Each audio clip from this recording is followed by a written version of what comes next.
It's kind of weird. I'm in a parking lot making a video on my phone, and there's people getting into the car next to me, and I'm talking to my phone on my dashboard. I probably look like a crazy person, but that seems to be par for the course, so that's okay. I thought I would make a quick video about some questions that I've gotten so far. Kind of a how-to, I guess. I'm not the first person to say any of this stuff. If you are on YouTube and you search for how to live in your car, or even if you Google it, you'll find a lot of people who either have done this at some point in their lives or are currently doing it, and a lot of people have the same strategies that I'm using. But people have asked, so here goes.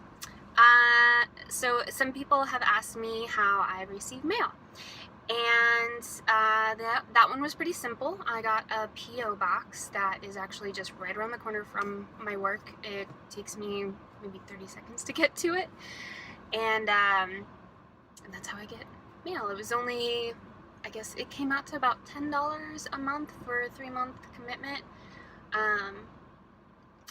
So it doesn't work for everything. For some things you need, they won't accept a P.O. box address, like for legal documents or something like that. So I'm still figuring out exactly what my strategy is there. I can use my hometown address back in Indiana for that, but I don't want that to mess anything up because I'm an Ohio citizen and I don't want it to look really weird. So there's someone here in Columbus who's offered for me to use his address if I need to, so I will use that probably there if I need to. But as far as sending and receiving mail, P.O. box works fantastic, and packages as well. Showers. Just because I live in my car does not mean that I get to or want to be dirty. So, I don't shower every day. I shower about every other day. I have a membership to a 24-hour gym, and it's actually forced me to work out more again, which is good because kind of a goal of mine. And that may be kind of weird to think of not showering every day, but I know that not all articles are created equal, but I did recently read an article about how America's hygiene practices came about, and that's another thing that we're kind of different in as far as global societies. And that it talked about how even dermatologists have said that it's not the healthiest thing for our skin, which that one actually makes sense to me, I guess, just logically. As a woman with long hair, it's long been taught to me by hairdressers and anybody who knows hair that if you have long hair, do not wash your hair every day. It dries it out, it makes it crack, it takes all the nutrients out of it.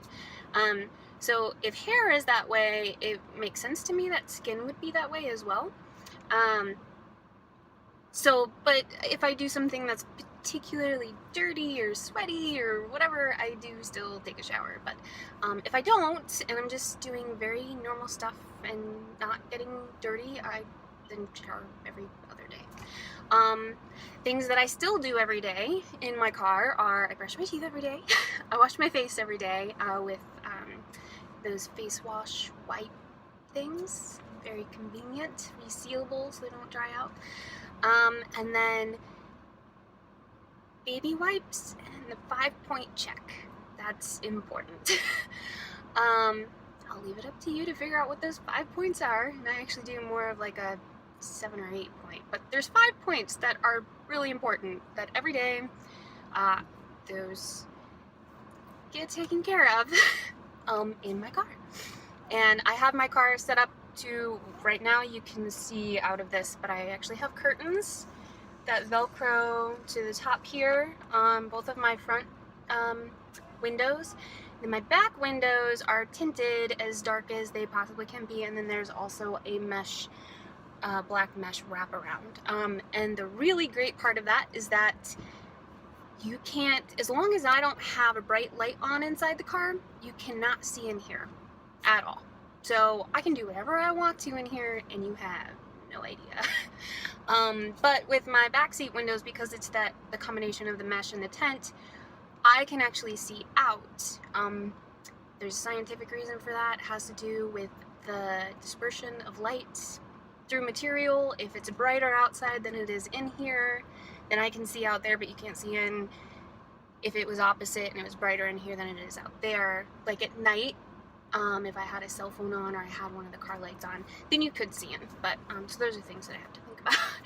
But for the most part, I have really good privacy and can take care of all the hygiene needs that I need to. Ironically, it didn't anticipate this, but living in my car means that I'm in public almost constantly. So I actually feel like I take a little bit better care of myself now than before, when I had the ability to hibernate and vegetate in my house and not see anybody. Like, it would be possible on a Sunday to go 24 hours without seeing another human being. That's not really possible for me anymore. So that hasn't been an issue. What other questions? Somebody asked me, like, kind of how I decided what to bring and what not to bring. And this was interesting. So I kind of already, so there's something called a packing party. Yeah, I think that's what it's called. I'll post a link for theminimalist.com. It's kind of a website. I saw a TED Talk and then found this website through that. But I actually found it after I had already kind of done this. But in the website, they talk about a packing party, where you basically pack down your entire house, and then for a few weeks, you just pull out the things that you need. And then after a few weeks, that kind of helps you gauge what things you use on a daily basis. So without knowing what a packing party was, I kind of accidentally did that because I packed my house preemptively and started living in my car about 2 weeks before I actually moved out of my apartment. So that's how I decided what to take with me, because those were the things that I use on a daily basis.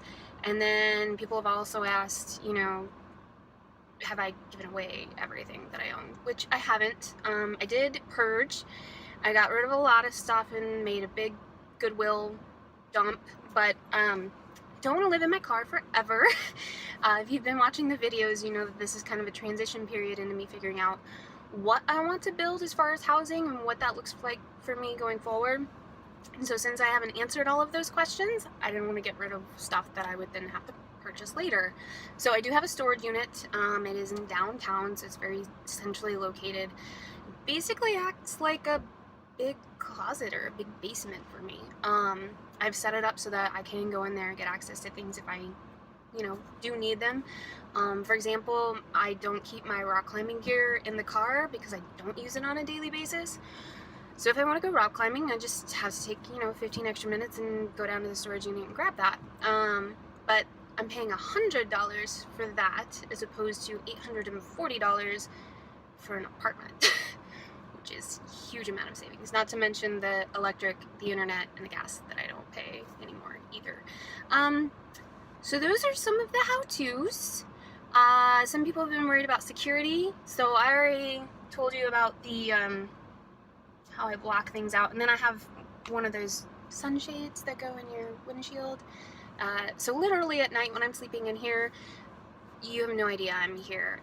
About 2 days ago, I think, was it Friday? I think it was Friday. Got off work and it was like 5 o'clock and I was just so tired. I just wanted to take a nap. I was at a coffee shop editing, and then so I went out and set up my car like I was sleeping, and I was in the middle of a short north and it was still light outside, but I set it up that way and I took a nap and nobody knew I was in there. It was actually really relaxing because it was kind of like lightly raining, and then there were these muffled conversations of people going by, but it wasn't disturbing, and it was interesting because if I wanted to sit there and people watch, I could have, and people still wouldn't have known that I was there. So safety, that's part of it. I also have a personal alarm when I sleep. I have it hooked on a hook in the back, and if I pull it, It is so loud, their ears will bleed. So if somebody were to break into my car and I pull that, I'm guessing that it's probably gonna scare them, and it's gonna scare them. And then I also have police grade pepper spray with me. I have not gone further than that as far as what would the word be? I haven't gotten anything more powerful than pepper spray, we'll put it that way. Some people have told me that maybe I should. I've thought about it, but there's also some downsides to that as well, so I don't know that I want to make that step quite yet, and I feel pretty safe with the alarm and the pepper spray. And then because my car is set up so that I can see out and people can't see in, if there is somebody just kind of like lurking around my car and I feel uncomfortable, I am able to actually climb into my driver's seat without them seeing me and turn on my car and drive away. So those are some of the things. And then I'm choosy about where I park. I typically park in neighborhoods that I'm familiar with. I feel more safe in neighborhoods that I know. Usually neighborhoods that I have at one point lived in Columbus. So I use discernment when it comes to that as well. Of course, I can't protect against everything. Yes, there is a risk associated with doing this, and I'm well aware of that, but there is a stupid way to live in your car, and then there's a smart way, and I like to think that I'm trying to do it the smart way. So that's some of the how-tos of how to live in your car. Yeah, it's actually pretty easy so far. That's it. I don't know. I have some errands to run, so I'm gonna go do that. Have a great weekend.